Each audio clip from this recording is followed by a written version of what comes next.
Hello, I'd just like to take a little time to go over how to bag using the nitric oxide device. So what's very important is this chart that is on the device. It goes by liter flow, and then depending on what your nitric is set at, it tells you what your nitric dial should be at. So in NICU, for very low birth weight babies, kids are probably less than 32 weeks, we'd probably set the flow at 8. And if we're at 20 parts per million, then we would dial this flow to 200. Okay.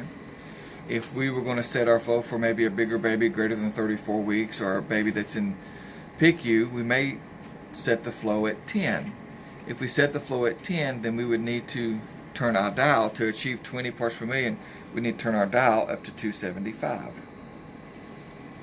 And then for the big kids that are in PICU, if we set our flow at 15 liters a minute to achieve 20 parts per million, we would need to turn this dial all the way up to 400. Okay. But for the most part, we'll be in the 8 to 10 range. So I'm going to go ahead and set it like we're at 10 liters a minute and turn my dial down to 275. And then it's really important that we communicate with nursing in case we are out of the room and they have to bag the patient, that they know to turn the flow up to 10, or however we've got it preset. If we have it preset to 200, then we need to let them know to turn the flow to 8. Okay?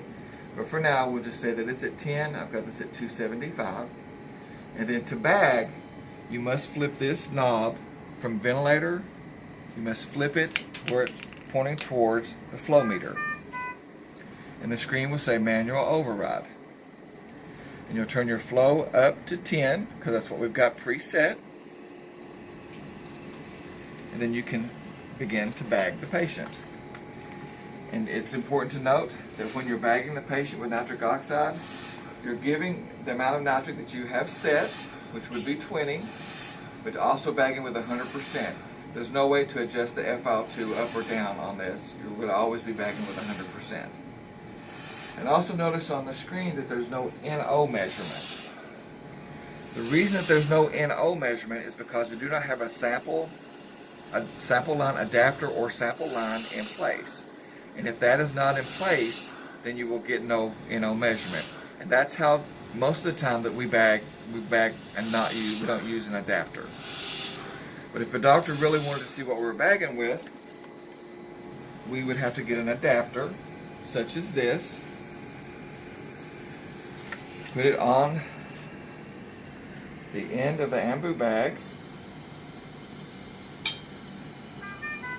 Hook our sample line in.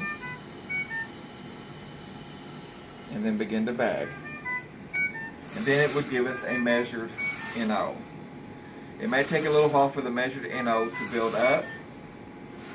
And because we don't have a great distance between the mixing and the sample line, it may fluctuate, but it should give you in the ballpark number. And you see that the NO is starting to measure now.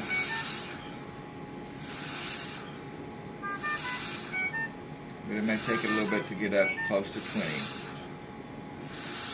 20. But like I said, for the most part, we don't ever use the sample line adapter or the sample line in place. We would just bag with this, and the NO measurement would be 0.